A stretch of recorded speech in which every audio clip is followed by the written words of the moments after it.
Bonjour à tous et bienvenue dans cette nouvelle émission de Bonjour chez vous. C'est vendredi. J'espère que votre semaine s'est bien passée. En tout cas, notre semaine, elle s'est bien passée. Ma semaine s'est bien passée. Je vais parler pour moi parce que j'ai été en compagnie de belles personnes comme vous deux. Oh, merci. Mais oui. Vous allez bien aujourd'hui? Motivé. Motivée. Elle a eu un regain d'énergie. Voilà. Ça va bien? Ça va maintenant. Très bien. Ok, super. Et toi, Annabelle, ça va bien? Oui, très bien, très jolie, Nadine. Un cadeau de ton mari? Non. Je suis la seule coupable de cette chemise. Ton passé ne dicte pas ton futur. Oh. T'inquiète pas. Amen. Vraiment, on est en train de parler aujourd'hui d'un sujet très important. Ton passé ne doit pas dicter ton avenir. Et si vous avez suivi les émissions de cette semaine, en tout cas, si vous n'avez pas suivi, je vous recommande fortement d'aller sur le replay sur emcitv.com et revoir les émissions de la semaine de Bonjour chez vous et d'autres émissions également. Mais spécialement cette semaine, on a fait une émission sur l'épreuve, le fait que vous devez traverser l'épreuve que vous vivez. Et pour certains d'entre vous, votre passé vous suit encore, alors que vous voulez rebâtir votre vie. Vous avez encore les souvenirs, vous avez encore les échecs passés qui vous suivent. Mais aujourd'hui, on veut déclarer sur votre vie que ton passé ne doit pas dicter ton avenir. Le Seigneur a une page blanche. Il a une nouvelle histoire qu'il veut raconter dans ta vie. Et en deuxième partie d'émission, nous aurons le témoignage justement d'Aline, aussi connue sous le nom de Lady Lesté, parce qu'elle a eu une grande carrière comme rappeuse. Et elle va venir parler de son histoire, de comment elle a vécu de l'inceste, elle a vécu la mort de son frère, elle a vécu un ACV, mais elle a rencontré le Seigneur et elle est debout. Par la grâce de Dieu, nous allons découvrir ce témoignage en deuxième partie. Mais pour commencer, nous allons y aller avec Omer dans la pensée du jour.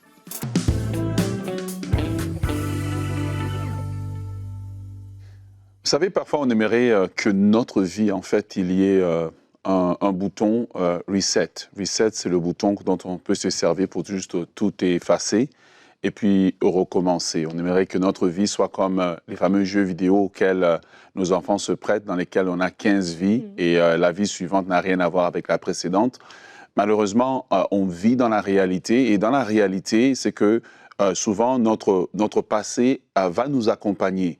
Et notre passé, en fait, il nous accompagne, mais il peut avoir aucune influence sur notre avenir. C'est-à-dire qu'il peut avoir une telle transformation que Dieu produit dans notre vie, des telles circonstances que Dieu met dans notre vie, en fait, que notre passé devient un outil, en fait, maintenant de propulsion vers notre avenir. Et j'aimerais te dire que Dieu veut faire cela de toi. Il y a un personnage dans la Bible dont on parle très peu, son nom c'était Jephthé. Juge chapitre 11, le verset 1, nous dit que Jephthé était de la tribu de Galad, de la tribu de Galad, et c'était le fils d'un prostitué, d'une prostituée. Et quand son père est décédé, eh bien ses frères l'ont chassé.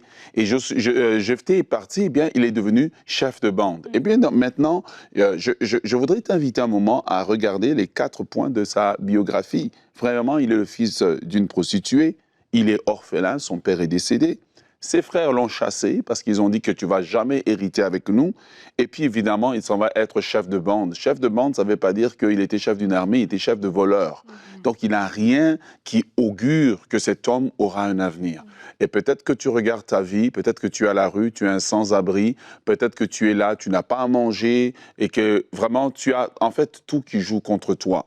J'aimerais te dire que quand tout joue contre toi, Dieu peut rentrer dans l'équation de ta vie et tourner complètement ta vie et te donner un avenir. Ne regarde pas ton passé pour prophétiser sur ton avenir, mais regarde plutôt ce que la Bible dit. Qu'est-ce que la Bible dit? Du fumier, il relève le pauvre et l'indigent et le fait asseoir avec le grand. La Bible dit qu'il change le désert en étang d'eau. Dieu est le Dieu qui transforme l'avenir des gens. Lorsqu'on regarde l'histoire, même de la chrétienté, la plupart des grands hommes que Dieu a utilisés, c'est des hommes qui venaient d'un passé obscur. C'est des hommes qui ne venaient pas des familles excellentes. C'est des hommes vers qui on ne pouvait pas regarder pour espérer quelque chose de grand. En d'autres termes, la plupart d'entre eux étaient des Jephthé. Le père était parfois alcoolique, la mère parfois avait juste un travail de base et eux avaient très peu d'éducation. Mais comme Jephthé, Dieu les a pris. J'aimerais te dire aujourd'hui que si tu es né d'une femme, d'une union illégitime, Dieu peut encore changer ton histoire et te donner un avenir. Si aujourd'hui tu es orphelin, tu n'as personne, sache que Dieu est le Père des veuves et des orphelins. Si aujourd'hui tu as été rejeté par ta famille, Dieu récupère ce qui avait été rejeté et il fait de toi une référence dans ta famille aujourd'hui. Reçois-le dans le nom de Jésus. Aujourd'hui, peut-être que tu fais un travail, peut-être que tu voles même, peut-être que tu n'as pas encore la vie, voilà, sur laquelle il y a eu tellement de prophéties. J'aimerais te dire ceci, Dieu peut corriger la trajectoire de ta vie. Alors, ne laisse pas ton passé déterminer ton avenir, mais regarde à Dieu, car il peut prendre ce que les hommes regardent comme rien, prendre le chaos, retourner le chaos, et on a la terre merveilleuse. C'est ce même Dieu qui veut travailler pour toi aujourd'hui. Amen, amen. Merci beaucoup, Omer, pour cette pensée encourageante. Et tu parles de Jephthé. Et Jephthé a dit, il a fait cette prière, il a crié à Dieu, il a dit, Seigneur, étends mes limites, étends mes limites. Et je crois que pour beaucoup d'entre vous, alors que votre passé, parce que des fois, on vit certaines choses, on essuie des échecs où on vient peut-être même c'est même pas notre faute, hein, c'était pas sa faute. Il est juste né dans un contexte qui était compliqué. Des fois, on est né dans un contexte qui était tout simplement compliqué. Et c'est comme tout ça, ça devient des obstacles comme ça qui sont tellement accumulés sur notre chemin qu'on a l'impression que notre passé, en fait, il se remet à jour. Chaque matin, je revis mon passé, je revis mon passé. Et mon passé est comme d'actualité. On a du mal à se séparer de ce passé pour voir un certain avenir. Mais vraiment, ma prière et notre prière à nous, c'est de vous encourager à dire, Seigneur, étends mes limites. Mon passé reste derrière parce que je sais que maintenant, je suis avec toi et je sais que toi, tu es celui qui donne un avenir. Et c'est vrai que Dieu donne un avenir. Ce n'est pas un discours. Ce n'est pas, des fois, on entend des mots, on a l'impression que les prédicateurs, ils disent toujours les mêmes choses. Puis ça a l'air comme si on dit ça pour que les gens soient motivés. Mais c'est la vérité. C'est la vérité parce que le passé va toujours essayer de nous dire que ça s'est passé hier, ça se passera encore aujourd'hui. Mais on veut vous dire que non, Dieu donne un avenir en fait. Et c'est pour ça que la Bible nous enseigne que nous sommes nés de nouveau. C'est une nouvelle naissance. Et la naissance, c'est un départ, c'est un nouveau départ dans une vie. Et tu as raison, souvent, les prédicateurs le disent, on l'entend et ça devient tellement commun qu'en fait, on en perd la puissance. Ouais. Mais une nouvelle naissance, ça veut dire, mais c'est une nouvelle vie qui commence. Toute ma vie ancienne est passée. J'ai l'opportunité de repartir à zéro dans une nouvelle vie avec le Seigneur qui m'a transformée et c'est sa façon de faire, c'est ce qu'il fait, à merveille, c'est qu'il prend une vie pour la transformer. Et c'est pas parce qu'on le mérite, c'est une nouvelle naissance. Comme Omer, tu disais, dans les jeux vidéo, on peut avoir plusieurs vies, etc. Eh bien, gloire à Dieu, grâce à la nouvelle naissance, on peut au moins en avoir deux. On peut au moins en avoir deux, mais c'est ta nouvelle vie, c'est la chance de ta vie de pouvoir la saisir et de se dire, je ne suis pas obligée de marcher dans les chemins anciens, je ne suis pas obligée de reproduire les choses, je ne suis plus obligée de vivre selon mon ancienne nature, mes anciens désirs, mes anciennes passions. Aujourd'hui, j'ai le Saint-Esprit en moi qui peut me permettre de résister au péché, de résister aux tentations, de faire le bien, d'aimer, de marcher dans la maîtrise de moi-même et de faire des plus grandes choses que Jésus a fait. Amen. Amen. Ce que j'aime de l'histoire de Jephthé, c'est que souvent on s'imagine que pour que Dieu transforme notre vie, on doit changer de pays, on doit changer de ville, on doit fuir loin. Mais Dieu ne va pas faire ça avec Jephthé. Il va garder Jephthé là. C'est à l'endroit où il a même été rejeté que Dieu dit, tu vois cet endroit, ça sera le tremplin à partir duquel je veux pouvoir t'élever. Et j'aimerais parler à des gens qui aujourd'hui peut-être tu veux fuir, tu vois, parfois tu veux fuir, tu n'as pas d'argent, tu veux te cacher, il n'y a pas de cachette. Mais j'aimerais te dire que Dieu peut juste à l'endroit où tu es là, créer des circonstances pour que tu deviennes nécessaire. Ne nourris pas l'amertume, ne nourris pas la haine envers ceux qui ont fait, créer les circonstances dans lesquelles tu vis. Et souvent, ces gens qui l'ont fait par ignorance. Ils pensaient peut-être bien faire. Les frères de Jephthé, quand ils l'ont chassé, c'était la meilleure des choses à faire. Après tout, c'est pas peut-être leur frère directement, etc. Mais ce que j'aimerais te dire aujourd'hui, c'est que Dieu n'a pas peur du contexte dans lequel tu es. Dieu n'a pas peur du contexte dans lequel tu es. Il peut te faire sortir de ce contexte et te rendre grand, te rendre puissant. Alors aujourd'hui, ne maudis pas tes circonstances, ne maudis pas le pays dans lequel tu es, ne maudis pas peut-être le bidonville dans lequel tu es, mais sache que là où tu es là, tu es important pour Dieu et tu es un acteur essentiel. Amen. Et c'est Jabès qui avait dit, étant mes limites. Je savais qu'il y avait un J, ça m'est revenu. Je savais que le Saint-Esprit allait te répondre. Merci, vous ne m'avez même pas corrigé. Vous m'avez juste laissé aller. Vous êtes gentil. Non, mais la Bible dit que le Saint-Esprit à toi, il t'enseigne. Il alors, m'enseigne. vous savez. Il m'a rappelé les choses. C'est jamais, tu n'allais pas chercher dans votre Bible. C'est lui qui a dit, étant mes limites. Mais alors qu'on parle de ton passé qui ne doit pas dicter ton avenir, j'ai en mémoire l'apôtre Paul. Tu en as parlé cette semaine, Annabelle, de l'apôtre Paul. Et l'apôtre Paul lui-même, il dit de lui-même qu'il était persécuteur. Il reconnaît que c'était quoi son passé. Il était persécuteur, il a fait tellement de choses blasphémateurs, etc. Il a une longue liste de fautes. Il a une longue liste d'erreurs qu'il a commises. Parce qu'on dit ton passé ne dicte pas ton avenir et tu parles de Jephthé. Et Jephthé était une victime là-dedans. Mais des fois, c'est nous, l'acteur de notre passé, des choses peut-être qu'on a fait qui étaient moins bien. Mais alors qu'on est une nouvelle créature, comme tu dis, Annabelle, alors qu'il y a ce changement, c'est aussi question de nous-mêmes aussi s'approprier vraiment cet avenir, s'approprier cette nouvelle page que Dieu nous donne et de nous-mêmes dire, même quand on fait la paix avec notre passé, ça devient comme un témoignage. Ça devient quelque chose qu'on peut raconter et dire, regardez ce que j'ai vécu, regardez qui j'étais, mais j'ai été transformé, j'ai été changé. Donc, ce passé, il ne dicte pas mon avenir et il n'est même pas une source de honte pour moi. Au contraire, je bénis le Seigneur qui m'a transformé. Et vraiment, ça nous aide aussi parce que des fois, l'ennemi va utiliser notre passé pour nous rappeler nos fautes, pour nous rappeler nos erreurs, pour nous dire, toi, tu ne peux pas avoir ceci. Tu ne peux pas avoir une famille qui est assise. Regarde ce que tu as fait. Tu ne peux pas avoir un ministère. Regarde ce que tu as fait. Et comme ça, l'ennemi nous rappelle constamment notre passé. Mais lorsque nous-mêmes, on se saisit pleinement de notre présent et de notre avenir qui nous attend devant nous, on est à même de regarder ce passé, de ne pas se sentir condamné, mais au contraire de dire, waouh, merci Seigneur, tu as fait une grande chose dans ma vie. Ouais, et j'aimerais vous dire que, comme Jephthé, aspirer à l'excellence malgré ce qui est difficile, aspirer à une vie meilleure. Vous voyez, Jephthé a toujours en fait aspiré à une vie meilleure. C'est pour ça que quand vous lisez l'histoire de Jephthé, même lorsqu'on est venu, le roi des Ammonites est venu contester l'héritage de Jephthé, l'héritage d'Israël. Jephthé a dit, je ne te laisserai pas faire. Je connais mon passé, je connais mon présent et je sais où est-ce que Dieu s'en va avec moi. Ce n'est pas parce que vous êtes dans un endroit où peut-être c'est la pauvreté, où les choses sont difficiles pour vous, que vous n'avez pas le droit d'aspirer à une vie meilleure. Jésus dit aux disciples, il dit, levez les yeux et regardez les champs qui blanchissent déjà pour la moisson. Il y a une moisson pour votre vie.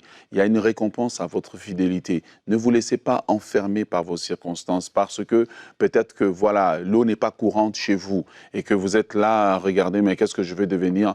Dieu sait ce qu'il fait, mais je vous demande à vous d'avoir la foi et de garder les yeux levés, qu'il y a un avenir meilleur devant vous. Amen. Et tu dis ça introduit parfaitement notre témoignage d'aujourd'hui, les C'est mon histoire. Vous savez, depuis quelques temps, on a partagé comme ça quelques C'est mon histoire, des témoignages qui ont été tournés en région parisienne. Et il y en a d'autres qui viendront au cours des mois à venir. Et aujourd'hui, on voudrait vous partager le témoignage d'Aline, aussi connue sous le nom de Lady Lesté. Elle est une femme qui a servi, qui a chanté, voilà, qui a servi avec le don qu'elle avait dans le monde. Elle a chanté, vous allez peut-être la reconnaître si vous êtes d'une certaine génération, mais c'est une femme aussi qui, dans sa vie personnelle, a connu énormément de défis, énormément. Elle a vécu de l'inceste, son frère a été assassiné, elle a eu elle-même un AVC, mais elle a rencontré le Seigneur. Et pour l'avoir rencontré personnellement, c'est une femme tellement inspirante parce que vraiment, son passé n'a pas dicté son avenir. Si on l'aurait rencontrée il y a des années, lorsqu'elle vivait tout ça, elle n'aurait pas su qu'un jour,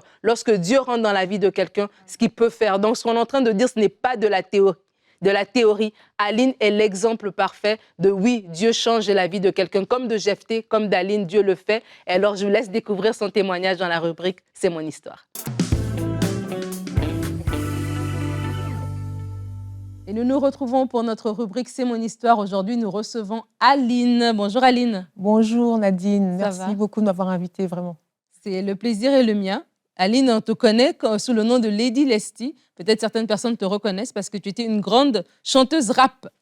Oui, pendant plus de 20 ans, j'ai fait mon petit trou dans le monde du rap français masculin, parce que c'est un monde finalement que masculin. Oui. Et de ce parcours, aujourd'hui, je suis devenue chrétienne. Oui. Et voilà, je vais partager mon histoire avec toi. Tu partages ton histoire, absolument. Et c'est une histoire bouleversante. Il y a eu beaucoup de rebondissements dans ton histoire. Tu es née en Guadeloupe, arrivée en France à l'âge de 6 ans. Et qu'est-ce qui se passe en fait dans ton enfance? Ouais, alors oui, je suis arrivée en France à 5 ans. 5 ans, 5 ans.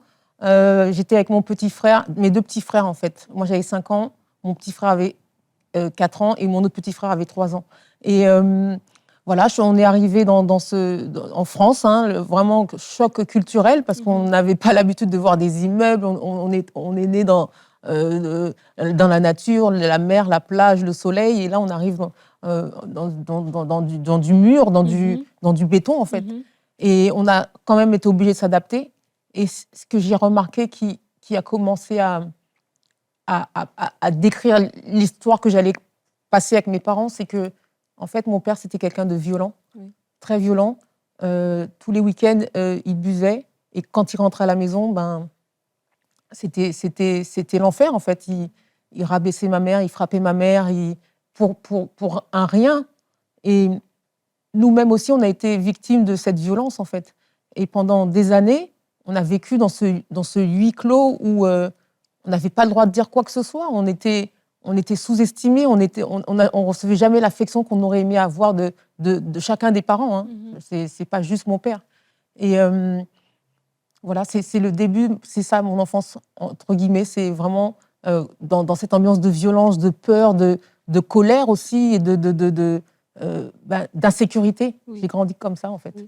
Et dans cet environnement-là, dans cette enfance-là, tu vis cette première épreuve qui va faire partie aussi de ton témoignage. Oui. C'est cette épreuve, en fait, par rapport à ton papa. Oui, c'est-à-dire qu'à l'âge de 16 ans, hein, j'étais devenue une femme. C'est vrai que mon père, il m'emmenait tout le temps, quand il avait envie d'aller boire, il voulait emmener un de ses enfants. Et comme j'étais l'aînée, je me suis dit, je ne peux pas laisser mon petit frère aller avec mon père. Donc, je levais la main, je disais, je vais venir avec toi. Et donc, j'avais pris l'habitude de partir avec mon père le soir, tard la nuit, et aller chercher de l'alcool là où il voulait m'emmener. Et je remercie le Seigneur aujourd'hui parce que je suis en vie, parce que... Il conduisait sous, des fois. Oui, il était sous, il conduisait, des fois il était ivre-mort, et c'est moi qui le dirigeais par rapport au chemin qu'il devait prendre. Et un soir, donc à 16 ans, j'ai eu mes règles, hein, je suis devenue une femme, et ma mère l'a mis au courant. Et puis, je pense que ça a fait un déclic dans sa tête, je ne sais pas.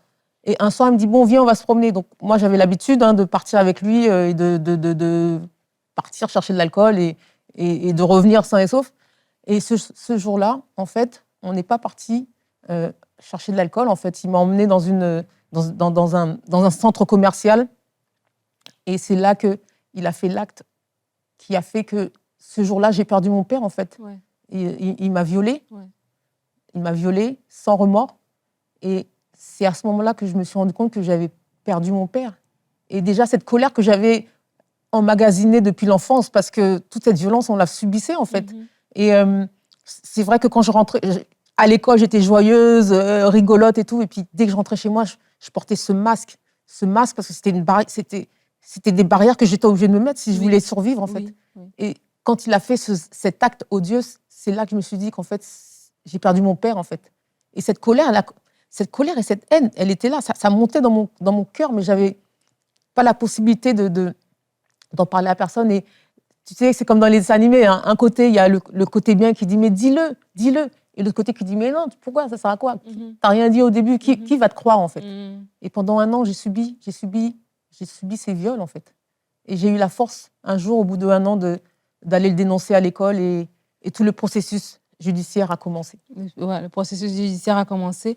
Et là, on avance dans ton histoire parce qu'il y a tellement de choses à dire. Mais là, il y a une autre épreuve encore qui arrive au niveau de ton frère. Oui. Donc, de ce moment-là, j'ai commencé à m'intéresser au rap. J'ai commencé d'abord à m'intéresser à la danse. Et puis, la danse m'a emmenée au rap. Et j'ai commencé à rapper. Et je me sentais bien dans ce milieu-là parce que c'était un milieu, bien sûr, d'hommes, mais je me sentais à l'aise. Mais en même temps, c'est normal puisque dans le rap, il y avait beaucoup de violence, Et j'ai toujours connu la violence chez moi, dans ma famille, etc. Et du coup, j'étais, entre guillemets, à la maison. Et j'apprends un jour, je sortais d'une séance de studio tard le soir, et puis je me suis réveillée et ma mère m'appelle. À l'époque, j'étais avec mon ancien mari. Et elle me dit au téléphone, Rudy, il est décédé. Wow. Et là, Nadine, la douleur que j'ai ressentie à ce moment-là, quand mon père m'a violée, j'ai pas pleuré. Toutes les fois où on nous frappait, on pleurait, mais à la fin, c'est bon, ça nous faisait plus mal.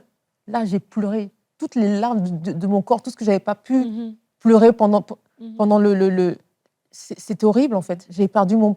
C'est comme si on était jumeaux. On passait du temps ensemble. C'était mon petit frère, quoi. Même si on n'arrivait pas à se dire « je t'aime ». On ne savait pas comment dire ça dans notre famille, mais on s'aimait. Ça se voyait dans nos actions. Mhm. Et cette épreuve, ça m'a plus détruite, parce que j'étais déjà détruite à l'intérieur, mais je voulais plus être la victime de qui que ce soit, donc je ne pouvais pas me laisser aller. Mhm. Voilà, tu vois. Et ça t'a assommé. Et là est-ce que c'est à quel moment est-ce que tu vas rencontrer le Seigneur? Parce que t'as réussi à rester debout. Mhm. Donc, après l'épreuve de la mort de mon frère, je continue. Mon but, c'est de montrer aux gens que non seulement je ne suis plus une victime, mais que je peux être aussi bonne que mes pères rappeurs, c'est-à-dire les hommes de l'époque. Parce que le milieu du rap, à mon époque, c'était vraiment un milieu d'hommes. Si tu ne savais pas montrer qui tu étais, ça ne servait à rien de rapper, en fait.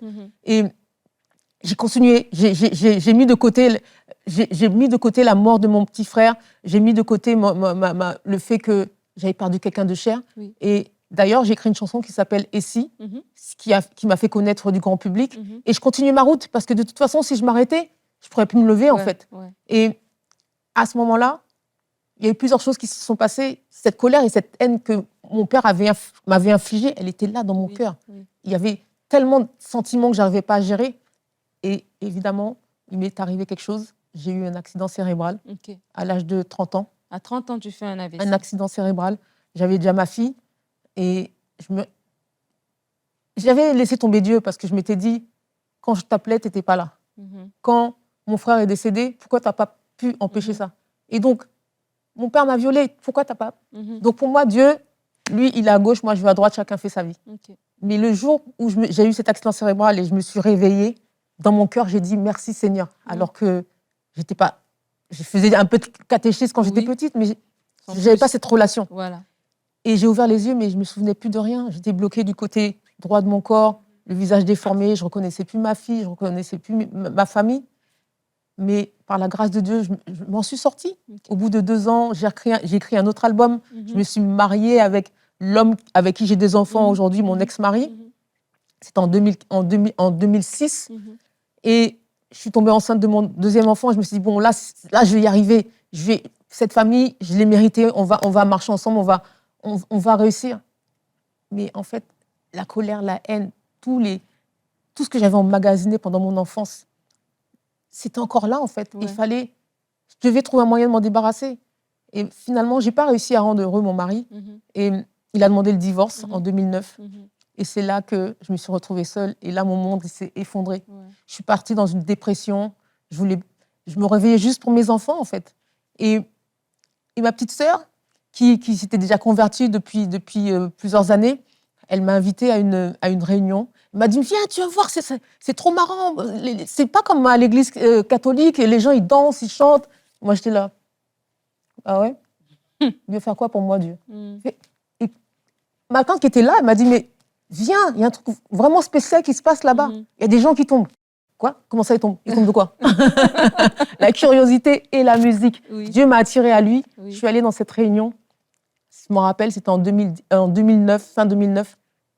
Et je suis arrivée là-bas, ça claquait des mains, il y avait des témoignages, des gens qui disaient, oui, j'étais en dépression, Dieu m'a guéri. Moi, j'étais sceptique. Dieu t'a guéri, hein. Pourquoi il n'a jamais fait rien pour moi? Parce que je me rappelais de quand je l'appelais au secours. Voilà. Des souffrances que tu as vécues. Et j'écoutais les témoignages, un peu sceptique, mais bon, je me sentais bien quand même. Et je me souviens, j'avais menacé ma sœur, parce que ça durait sur un week-end, 3 jours. Oui. Vendredi, samedi, dimanche. Je lui ai dit, moi, je viens le vendredi, mais sinon, après-demain, je ne savais pas ce que j'étais en train de dire. Le jour où je suis venue, on chantait, on tapait des mains, il y avait de la louange. À l'époque, je ne savais pas que c'était de la louange. Oui. Il y avait les paroles qui étaient écrites sur un tableau. Et je trouvais ça bien, je trouvais l'ambiance bien. J'ai toujours aimé la musique. Donc. Oui. Et à un moment donné, j'ai senti comme un feu qui montait dans mon ventre, en fait. Mais je ne savais pas ce que c'était. Et puis, à un moment donné, le pasteur il commence à dire, je ne savais pas que ça s'appelait un pasteur à l'époque, mais à chaque fin de phrase, il disait, au nom de Jésus. Et effectivement, les gens y tombaient. J'étais là, oh. Je disais à ma soeur, mais où est-ce qu'on est? Elle m'a fait, t'inquiète. Et les gens, ils étaient là, ils frappaient des mains, ils avaient l'air heureux. Et je me suis dit, oui, mais finalement, dans mon cœur, je sentais une paix quand même. Oui. Figure-toi, Nadine, ma mère est à côté de moi. Elle tombe comme ça, elle se tape la tête sur le fauteuil. Oui. Et je la regarde comme ça. Et en fait, il y avait un monsieur qui faisait partie de l'organisation qui vient, qui la met bien, qui regarde si tout va bien. Ma mère avait l'air en paix, elle dormait. Ouais. Donc, il l'a laissé par terre et il est reparti. Ouais. Je l'ai regardé comme ça, je fais, mais où est-ce qu'on est? Où est-ce qu'on est? Et Claudia, de loin, elle me disait, t'inquiète, t'inquiète, t'inquiète. et vraiment, j'ai senti comme un feu qui montait dans mon corps comme ça et je savais pas où il voulait aller. Donc, j'ouvre la bouche, Oui. et là, Nadine, aïe, aïe, aïe, tous les pleurs depuis 5 ans jusqu'à ce jour-là, là, tout ça s'est commencé à sortir. J'ai pleuré, mais comme jamais j'ai pleuré.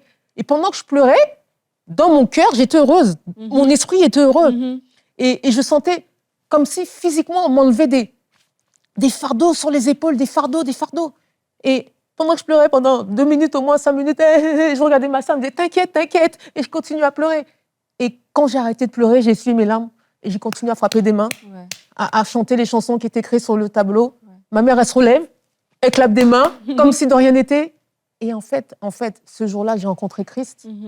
Ce jour-là, j'ai rencontré Christ et j'ai menacé ma soeur. Je suis venue le vendredi, le samedi, le dimanche. À la fin du culte, le pasteur a dit « Ceux qui ont rencontré Christ, gloire à Dieu, mais trouvez-vous une église. Parce qu'un chrétien seul est un chrétien en danger. » Et c'est ce que j'ai fait. Je suis rentrée le dimanche soir. J'ai trouvé une église. J'ai tapé. Le dimanche d'après, j'étais dans l'église. Je me suis convertie en 2010. Et aujourd'hui, je marche avec le Seigneur, avec Christ. J'ai pris le temps de le rencontrer, de connaître son amour, de me laisser aussi laver et restaurer. Parce que j'ai fait des erreurs, j'ai fait beaucoup d'erreurs. Mais aujourd'hui, je peux dire que ça en valait le coup. Ce que j'ai fait comme décision, ça en valait vraiment le coup. Choisir la bonne part. Amen, amen, amen. Merci, waouh. On pourra en dire tellement plus parce qu'il y a beaucoup à dire. Et tu as écrit un livre qui est disponible, vous pourrez le retrouver en cherchant sur Amazon ou sur Internet. Le livre s'appelle « Dans la lumière ». Amen. Le témoignage, c'est un livre témoignage qu'Aline a écrit. Très inspirant. En tout cas, merci beaucoup, Aline, d'être venue. Oui, avec plaisir. Alors, on bénit le Seigneur pour la vie d'Aline, alors que je me rappelle encore comment c'était lorsqu'on était avec elle sur ce plateau. On a pris le temps de prier après. Et vraiment, Seigneur, merci pour ce que tu as fait dans sa vie, comment tu l'as transformée, comment tu l'as rencontrée et pour tout ce que tu as prévu pour elle, pour la suite. Aujourd'hui, elle chante pour Dieu. Vous pouvez aller sur YouTube, trouver sa chaîne. Elle rappe, elle chante pour le Seigneur. C'est tellement inspirant. Et pour terminer cette émission, je vous partage notre verset du jour qui se trouve dans Ésaïe 43, le verset 1. La Bible dit « N'aie pas peur car je t'ai racheté, je t'ai appelé par ton nom, tu m'appartiens. » Tu m'appartiens. Amen. Amen. Vous appartenez au Seigneur. Le Seigneur est votre Père céleste, votre bon Père, celui qui prend soin de vous, celui qui est le mari des veuves, le Père des orphelins, ceux qui sont rejetés par les hommes, mais non rejetés par Dieu. Alors, je vous encourage ce week-end à prendre du temps dans sa présence, à lui laisser essuyer vos larmes, les larmes de votre passé, mais aussi à lui laisser mettre en vous un rêve pour demain, une pensée pour demain, une pensée d'espérance, parce que le Dieu Tout-Puissant est à vos côtés. Alors, merci beaucoup d'avoir été avec nous toute cette semaine. Nous vous souhaitons un excellent week-end et bonjour chez vous.